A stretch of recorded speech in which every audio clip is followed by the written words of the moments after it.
지금 하나님께서 우리에게 주신 말씀은 신약성경 마태복음 22장 34절로 40절까지의 말씀입니다. 마태복음 22장 34절로 40절의 말씀.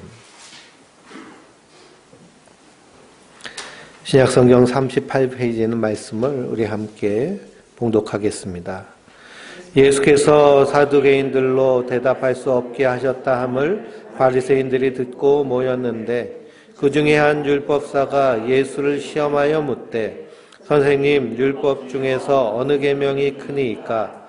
예수께서 이르시되 내 마음을 다하고 목숨을 다하고 뜻을 다하여 내 주 너의 하나님을 사랑하라 하셨으니 이것이 크고 첫째 되는 계명이요 둘째도 그와 같으니 내 이웃을 내 자신같이 사랑하라 하셨으니 이 두 계명이 온 율법과 선지자의 강령이니라.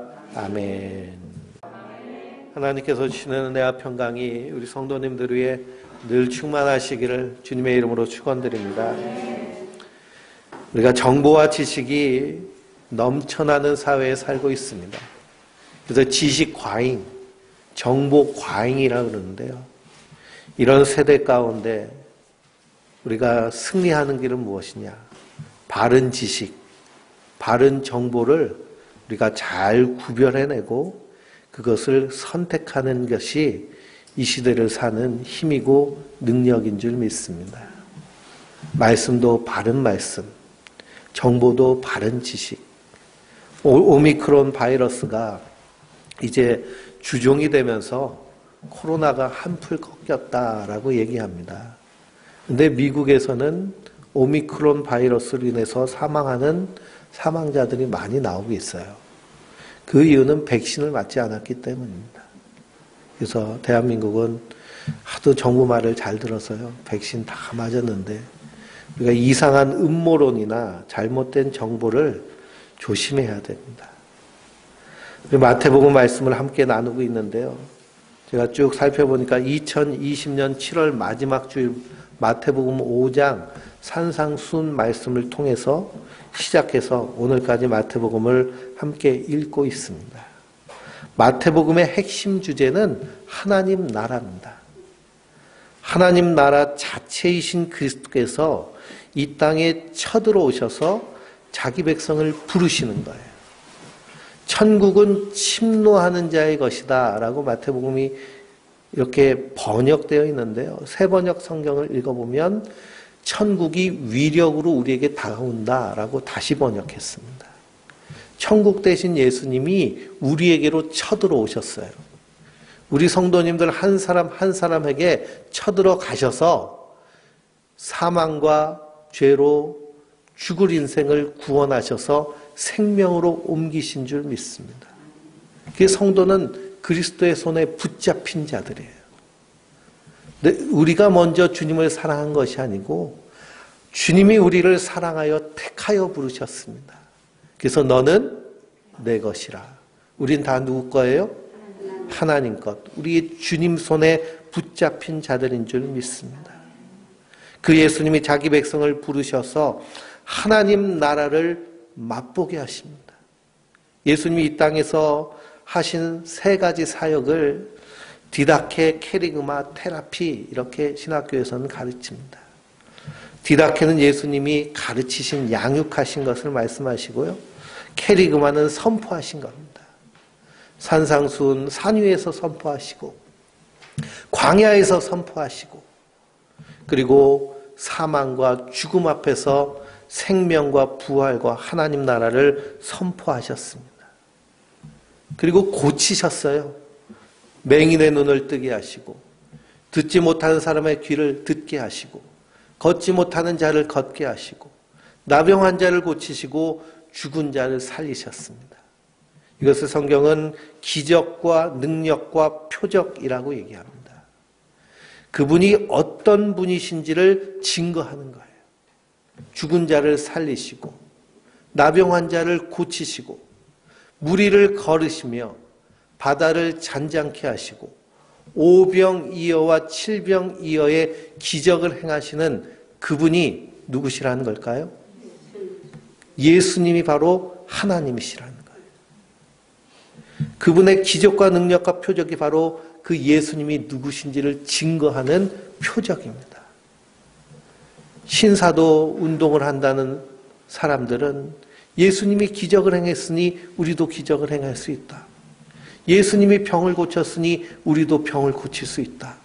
이렇게 말합니다. 그러나 복음서에서 말씀하시는 예수님의 기적과 능력과 표적은 그분이 하나님이시라는 것을 증거하는 거예요. 사람이 돼서 이 땅에 오신 하나님이 바로 예수 그리스도신 줄 믿습니다. 불타는 떨기나무 아래서 하나님이 모세를 부르십니다. 모세야, 모세야. 너는 저 애굽에 노예된 내 백성들을 자유케 해라. 모세가 하나님께 묻습니다. 하나님, 내 백성들에게 가서 당신을 누구라고 얘기할까요? 나는 스스로 있는 자니라. 나는 스스로 있는 자니라 라는 그 성경 말씀의 각주로 나는 나다라고 되어 있어요. 그러니 하나님이 하나님의 백성에게 가셔서 나야 라고 하시면 백성들은 알고 그 하나님 앞으로 모여드는 겁니다. 하나님의 백성인 우리 성도들도 선한 목자 되신 예수님께서 양떼를 부르시듯이 나야 하고 부르시면 주님 앞에 나오는 것이 택한 백성이에요. 그러니 복음을 들으면 그리스도 앞에 나오는 것이 하나님의 백성들의 특징인 줄 믿습니다. 사도 바울은 아테네에 가서 복음을 전할 때 자기의 모든 철학적인 지식을 가지고 그들과 언쟁하고 논쟁했습니다. 근데 철학적 지식을 가지고 논쟁하며 복음을 전하려고 했더니 전해지지가 않는 거예요. 오히려 그 사람들은 그 논쟁을 즐기면서 더 해봐, 더 해봐. 끊임없이 말꼬리를 늘어뜨리면서 말장난을 하는 겁니다. 거기서 처참하게 실패하고 사도 바울이 깨달은 것은 무엇이냐? 전도에 미련한 것. 오직 십자가의 도만을 있는 그대로 전할 때 하나님의 백성들은 듣고 나오는구나. 그러므로 복음을 설득하려고 하지 마시고 선포하시기 바랍니다. 하나님의 백성이면 듣고 하나님 앞에 나오게 되어 있어요. 근데 우리는 자꾸만 전도하려고 하는데요. 저 사람을 설득하고 저 사람을 꼬셔서 어린아이들 전도할 때 사탕 주고 아이스크림 사주고 떡볶이 사주면서 전도했습니다. 저도 주일학교 오랜 기간 10년을 전도사 생활을 했는데요. 그러면서 얼마나 많이 아이들을 꼬셔서 데리고 왔는지 몰라요. 솜사탕 전도해가지고 학교 앞에 서서 솜사탕 말아가면 애들이 줄을 착 씁니다. 그러면 내일 전도주일이니까 와서 교회 가자. 다 온다 그래요. 재미로 아이들이 다녔는데 거기서 청년이 되고 장년이 될 때까지 신앙생활을 이어가는 사람들은 극히 일부분입니다. 그러니 꼬셔서 복음을 전하는 것이 아니라 우리는 담대하게 십자가의 도를 전하는 자들인 줄 믿습니다. 하나님께서 가르쳐 주신 그 이름 나는 나다. 이 헬라어로는 네 자로 되어 있거든요. 야훼라는 단어입니다. 야훼라는 단어에 글자의 뜻이 있는데요. 이 히브리어는 뜻글자, 상형 문자이기 때문에 그 글자에 대표하는 뜻이 있습니다. 야훼, 아헤라는 이렇게 네 자로 되어 있는데요. 첫 자는 손이라는 단어가 달려 있고요. 그리고 두 번째 자에는 창문이라는 단어가 대표 단어입니다. 그러니 무엇을 손을 창문으로는 밖을 보잖아요. 손을 보라는 의미예요. 그리고 세 번째 단어는 못이라는 뜻이 담겨져 있습니다. 손을 보고 못을 보아라 라는 의미가 야훼에 담겨져 있는 그 뜻을 그대로 푼 그런 말입니다. 손을 보고 못을 보니 누가 보여요? 예수님이 보여요. 야훼라는 이름 안에 담겨져 있는 것이 이미 그리스도를 우리에게 보여주고 계신 줄 믿습니다. 손을 보고 못을 보면 그분의 못자국을 보고 우리가 그분이 나의 주 그리스도신 줄 믿는 것처럼 그래서 구약과 신약의 일맥상통하는 그 말씀은 하나님 나라. 하나님 나라를 이루시기 위해서 하나님이 어떤 일을 하시는가에 대한 그런 이야기가 창세기에서부터 요한계시록까지 쭉 일맥상통하고 있는 줄 믿습니다. 이것을 성경의 맥이라고 얘기합니다. 우리가 인생을 살면서 맥을 잘 잡고 맥 잘 짚으며 살아야 됩니다. 내가 정말 잘 살고 있는가? 한의원에 가면 요즘은 이런 거 맥도 잘 안 짚어보지만 이렇게 맥을 꼭 짚어보잖아요. 뭐 아는지 모르는지 짚어봅니다. 저도 짚어보면 팔딱팔딱 뛰고 있으니 아 살아있구나 라는 것을 아는 것처럼 맥을 잘 짚어보는데요. 정말 나는 잘 살고 있는가? 내 인생에 대해서 항상 맥을 잘 짚어야 됩니다. 덮어놓고 살고 되는 대로 살고 하는 대로 살면 어느 순간 내 인생은 만신창이가 되어버릴 수 있어요. 대통령을 뽑을 때도 마찬가지죠. 부지런히 살펴봐야 됩니다. 성경에 보면 너희에게 말씀을 가르치는 자를 부지런히 살펴라고 사도 바울은 말하고 있습니다. 너희는 나를 본받으라 그러며 말씀을 가르치는 자를 부지런히 살피라는 거예요. 무엇을 살피라는 걸까요? 가르친 것이랑 삶이랑 일치하며 살고 있는가를 살펴보라는 겁니다. 제레미 러프킨이라는 무신론자가 있습니다. 영국의 그런 생물학자인데요.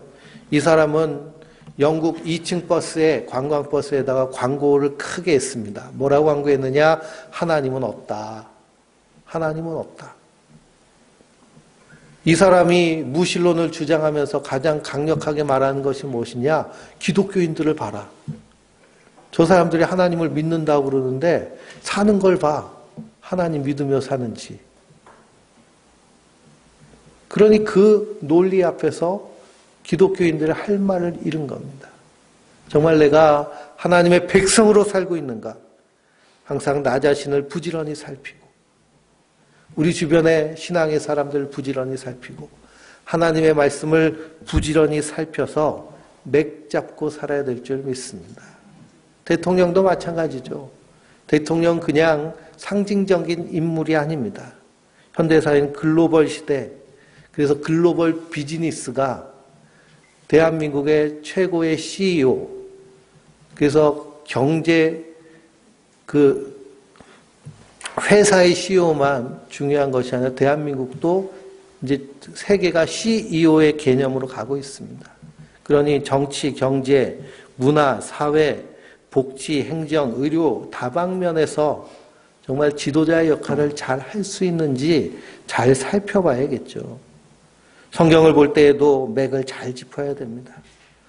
다음 주 주일날 인천 서지방회가 열리는데요. 우리 감리교회는 지방이 모여져서 연회가 되고요. 연회가 모여져서 한국 감리교가 됩니다. 그래서 우리 원주 서지방에 47개의 감리교회가 있는데요. 이 47개의 감리교회가 모여서 한 해 동안 어떻게 연합 행사를 하고 활동을 하는지를 보고하는 회의가 열리는 것이 지방입니다. 그 회의를 하면서 시상하는 시간이 있어요. 거기에 성경 10독 이상 하면 상을 주고 성경 필사 1회 하면 상을 줍니다. 우리 성도님들 중에도 성경 10독 이상 하신 분들 저한테 말씀하시면 지방에서 상을 드립니다. 그런데 이 교회마다 보고서를 내요. 여기에 성경 10독 이상 한 분이 몇 분 있습니다. 라고 보고를 하는데 어떤 교회에서는 성경을 70독한 권사님이 계시더라고요. 70번을 성경을 읽으셨대요. 성경을. 그 어떤 장로님은 17독을 하셨다고 그럽니다. 17독을 성경을 읽고 70독을 하려면 성경을 어떻게 읽어야 되느냐. 그냥 막 정신없이 넘겨야겠죠. 하루 종일 정신없이 넘기고 1독이라고 해야 될 정도로 그렇게 양이 많습니다. 그래서 제가 다시 물어봤어요. 그 보고서를 낸 목사님에게 아, 이분들은 참 성경대로 잘 사시겠네요. 이렇게 물어봤습니다.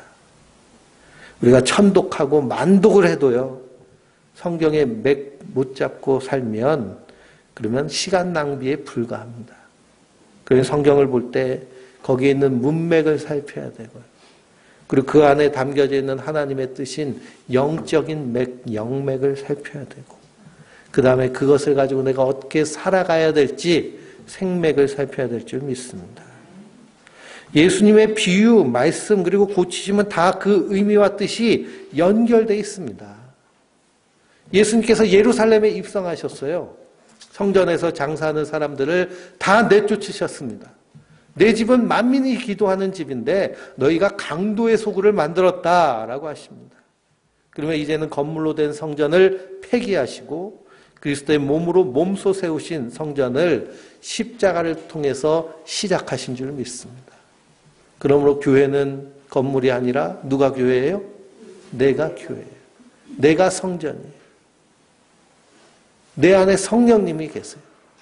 그래서 너희는 하나님의 성전인 것과 너희 안에 성령님이 계시는 것을 알지 못하느냐.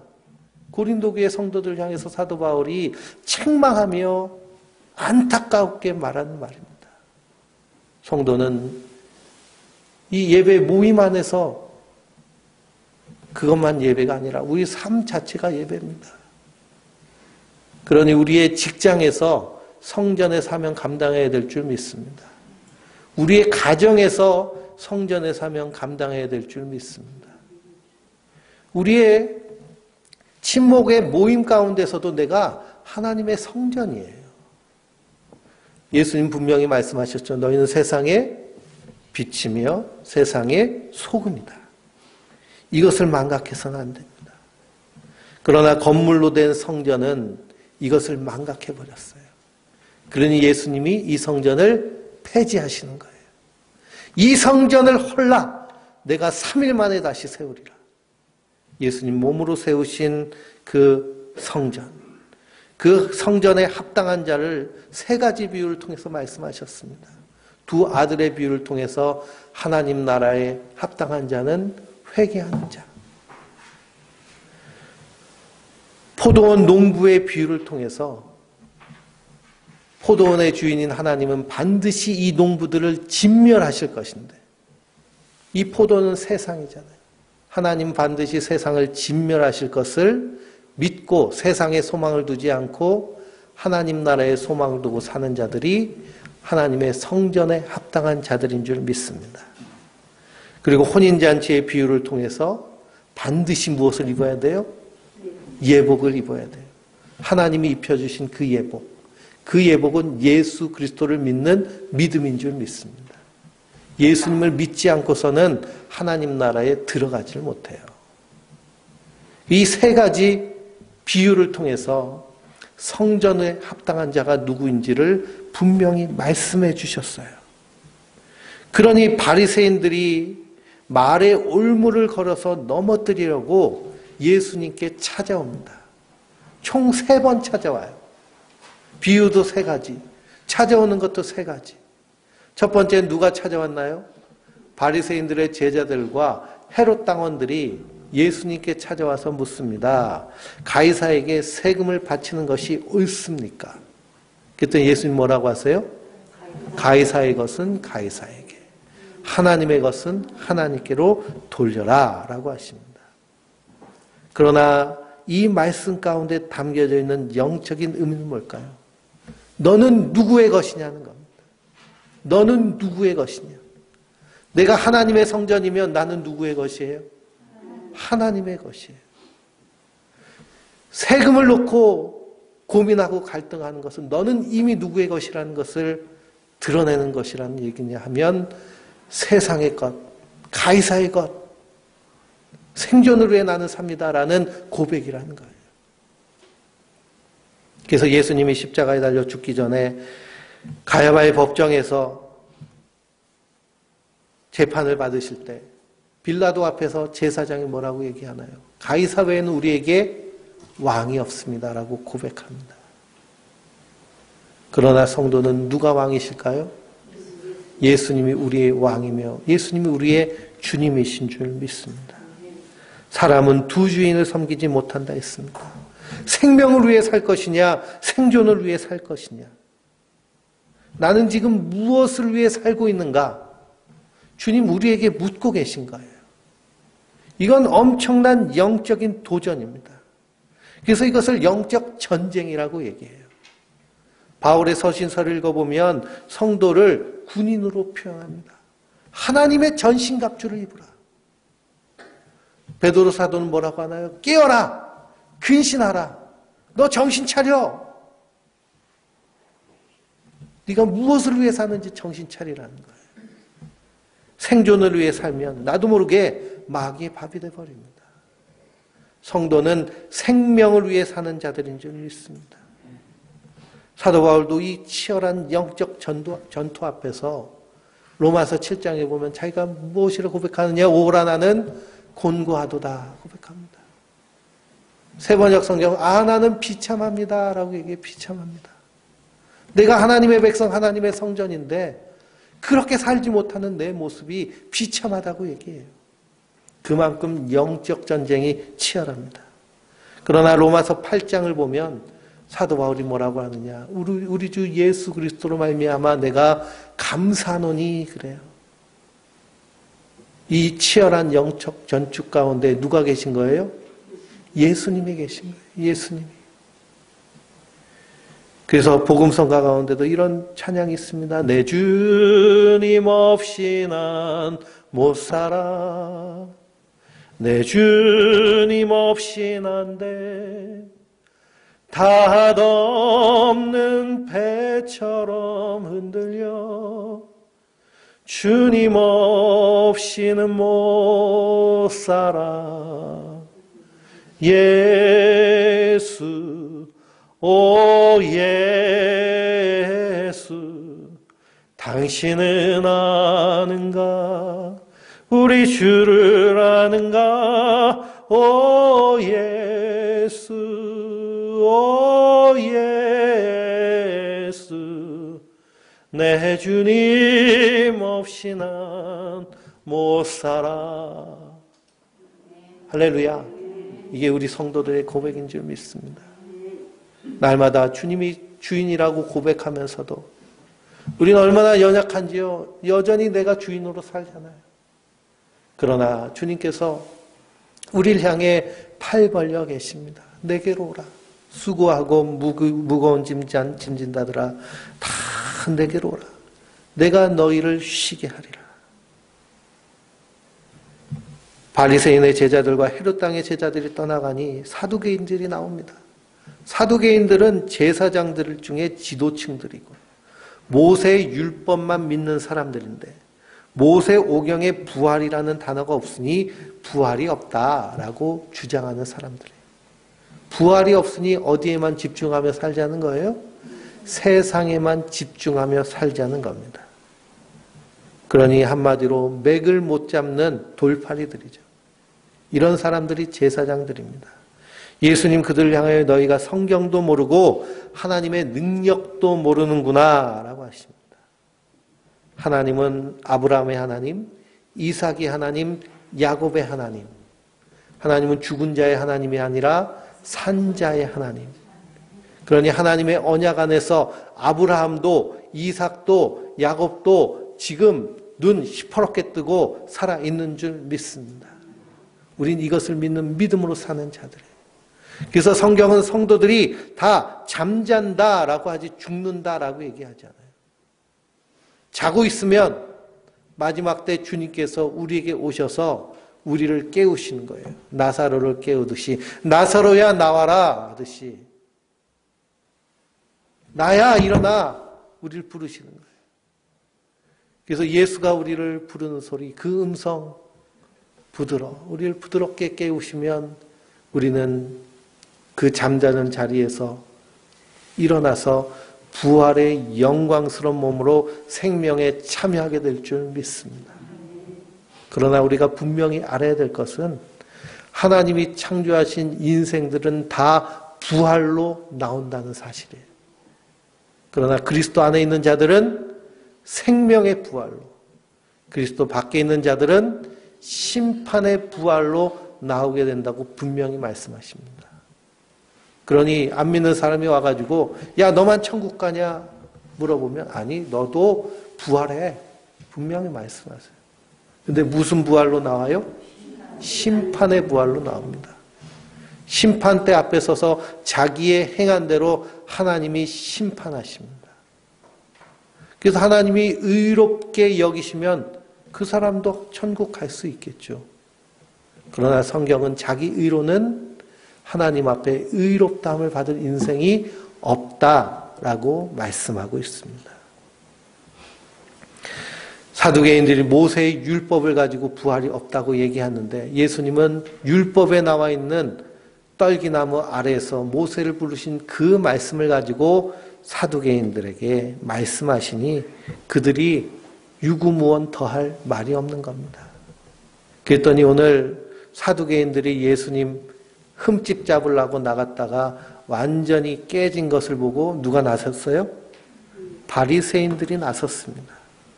바리새인 중에 한 율법사가 예수님께 질문을 합니다. 한마디로 시험하는 것이죠. 평행구절인 마가복음 12장을 보면 서기관 중 한 사람이 예수님께 나와서 질문했다고 나와 있습니다. 그러니 종합해 보면 바리새인이면서 율법사이면서 서기관인 사람이 예수님께 나와서 질문을 합니다. 율법사 서기관들은 당시의 율법을 필사해서 기록하는 사람들입니다. 얼마나 철저하게 하는지요. 성경을 필사하다가 야훼, 즉 하나님이라는 단어가 나오면 가서 목욕해요. 붓을 씻고 다시 하나님이라고 씁니다. 그렇게 성경을 필사합니다. 인쇄술이 없던 시대에 사람이 다 양피지에 필사를 하는데요. 사람의 손으로 쓰다 보면 오타가 날 수 있습니다. 저 지방에 준비를 하면서 회의록을 만드는데요. 그날 밤에 꿈을 꿨어요. 한 달이 넘도록 회의록을 만들고 있는데 제가 꿈을 꿨는데 어떤 꿈을 꿨느냐. 지방에 대표하는 목사님 와가지고 왜 이렇게 오타가 많냐고 하는 꿈을 꾸고 정신이 번쩍 나서 눈이 떠졌습니다. 그만큼 스트레스가 심한데요.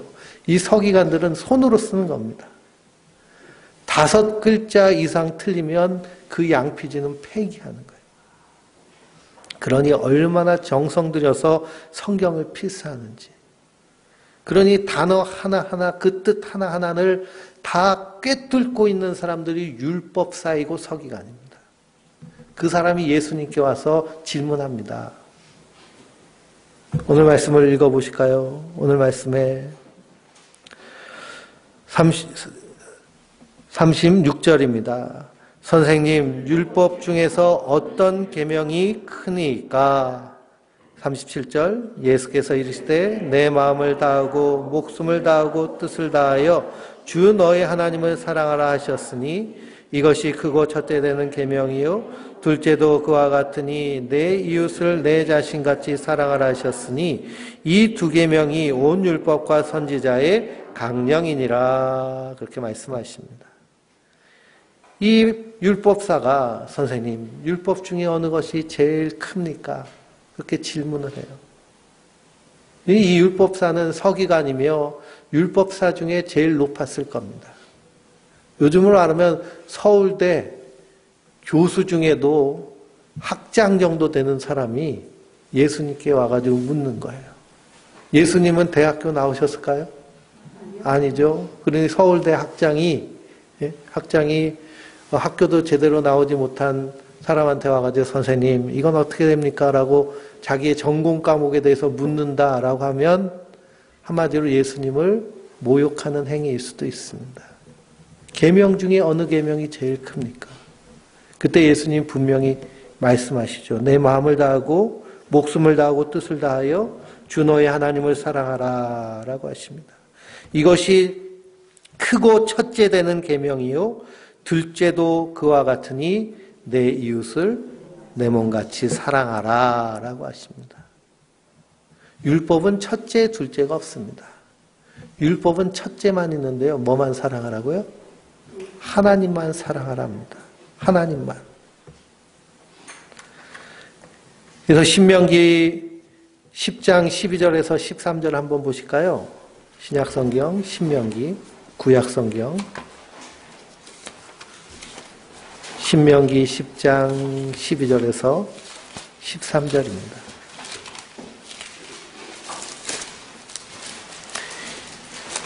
278페이지에 있는 말씀입니다.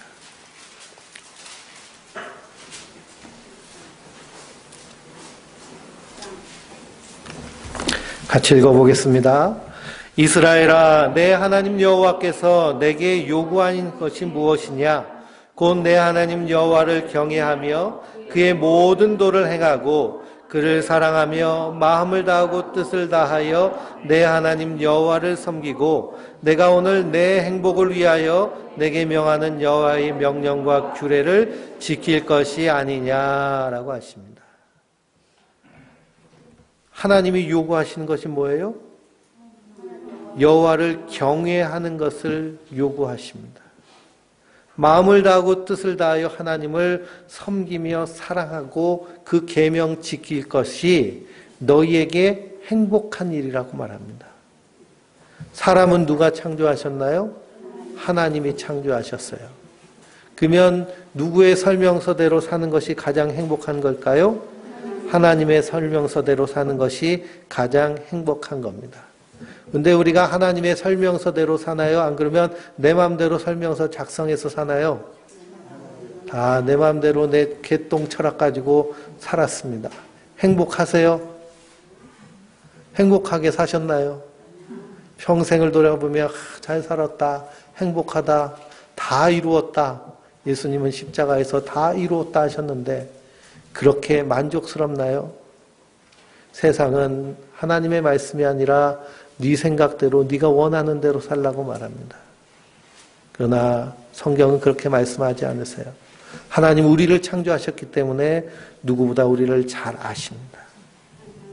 하나님은 하나님을 사랑하고 이웃을 사랑하며 살도록 우리를 만들어주신 줄 믿습니다. 그러니 하나님을 경외하라 라고 하신 이유는 이스라엘 백성들에게 하나님 경외를 요구하신 것은 그들에게 베푸신 은혜 때문입니다.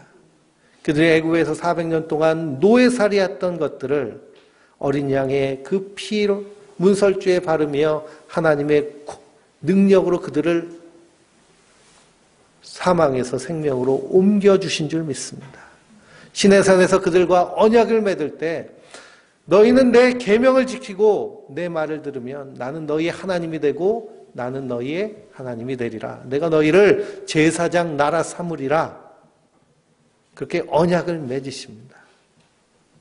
그래서 신명기를 읽어보면요, 계속해서 지겹도록 반복되는 내용이 있어요. 모세오경 우리 공부하는데 신명기 이제 끝부분에 왔는데 모세가 계속 노래까지 만들어서 지키라고 말합니다.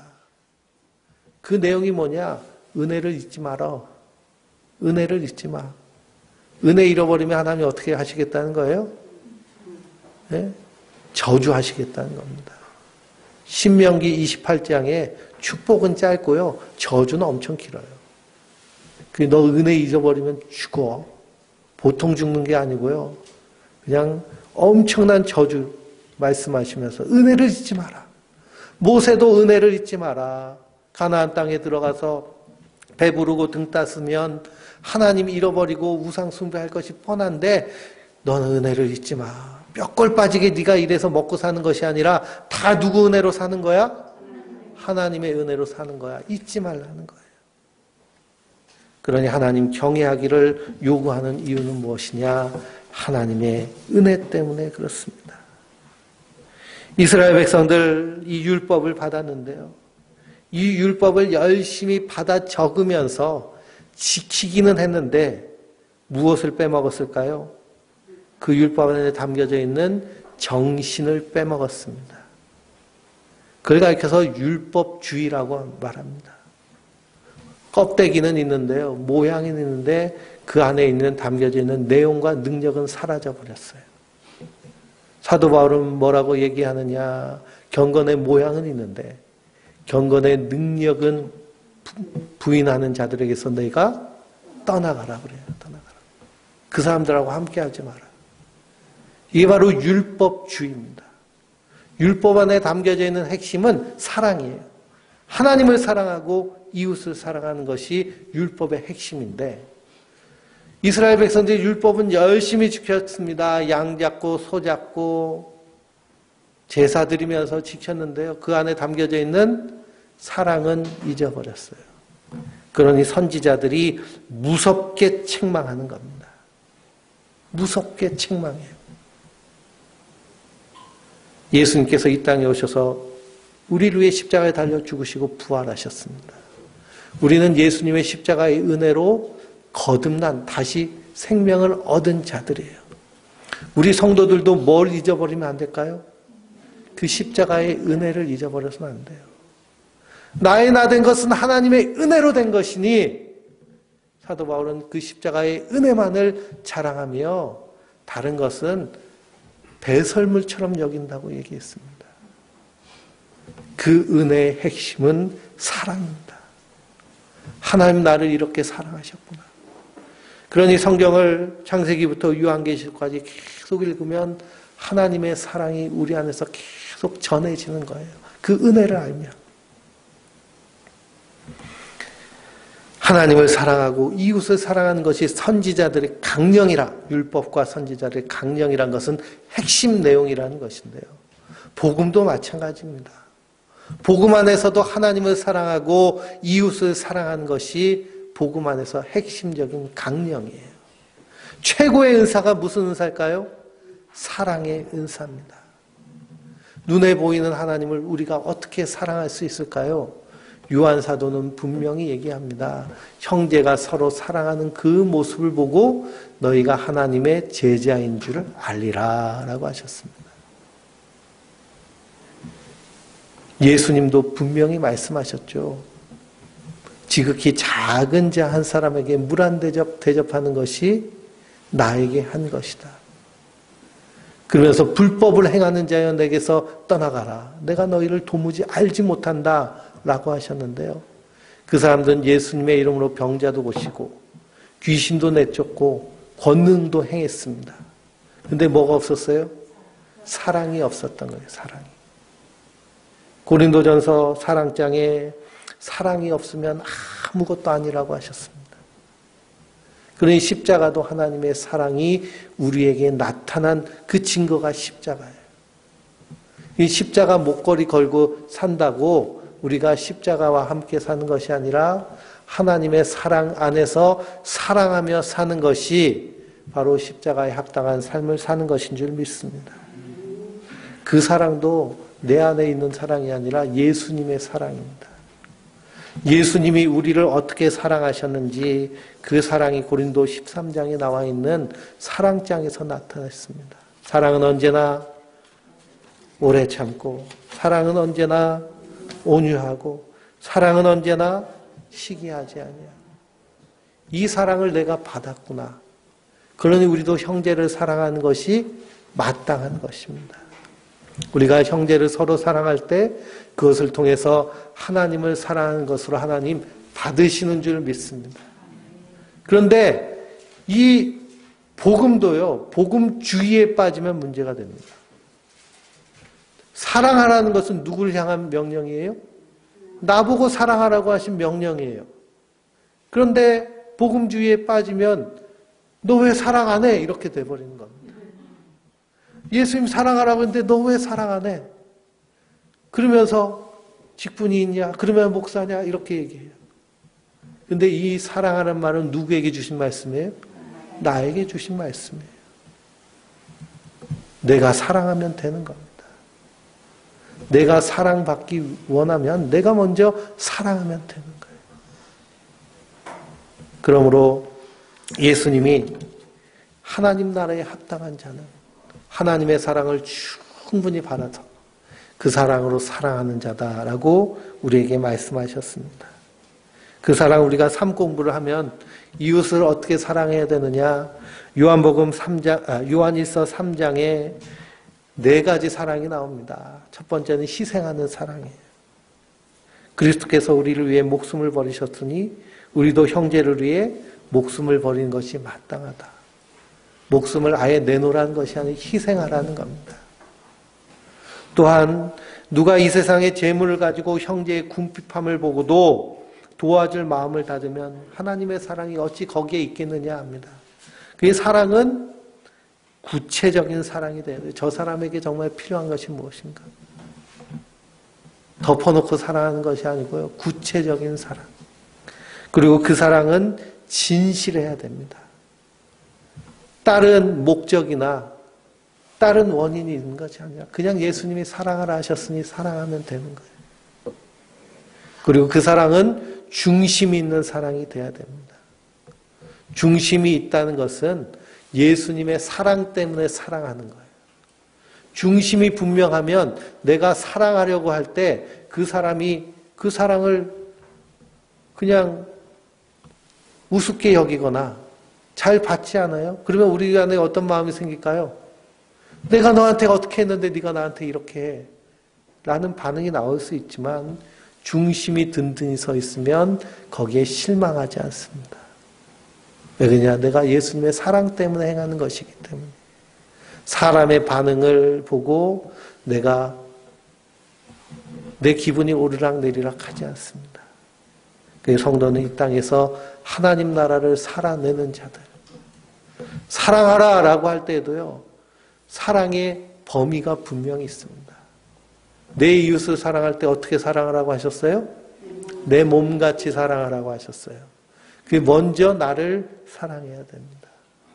삶 공부를 하면요. 나를 사랑하는 것이 무엇인지 우리가 계속 나누게 돼요. 나를 사랑하고 그 다음에 누구를 사랑해야 될까요? 내 주변에 가장 가까이 있는 사람을 사랑하는 거예요. 내 가족을 먼저 사랑하고 그리고 우리 교회 성도들을 사랑하고 직장에 있는 동료들을 사랑하고 만나는 친구들을 사랑하고 그러면서 그 범위가 점점점 넓어지고 확장되는 것이 하나님의 사랑입니다. 그래서 그 사랑은 하나님이 어떻게 우리를 사랑하셨느냐? 임마누엘로 사랑하신 줄 믿습니다. 함께 하셔서 사랑하신 거예요. 그러면서 우리의 마음과 우리의 삶을 더 깊이 공감하기 위해서 사람이 돼서 이 땅에 오신 분이 바로 예수님이십니다. 우리는 이 큰 사랑 안에 거하고 있는 자들인데요. 우리도 이 땅에서 하나님의 사랑을, 예수님의 사랑을 늘 기억하며 그 사랑으로 사는 하나님의 사람들 되시길 주님의 이름으로 축원드립니다.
안에 가장 귀한 것 예수를 압니다.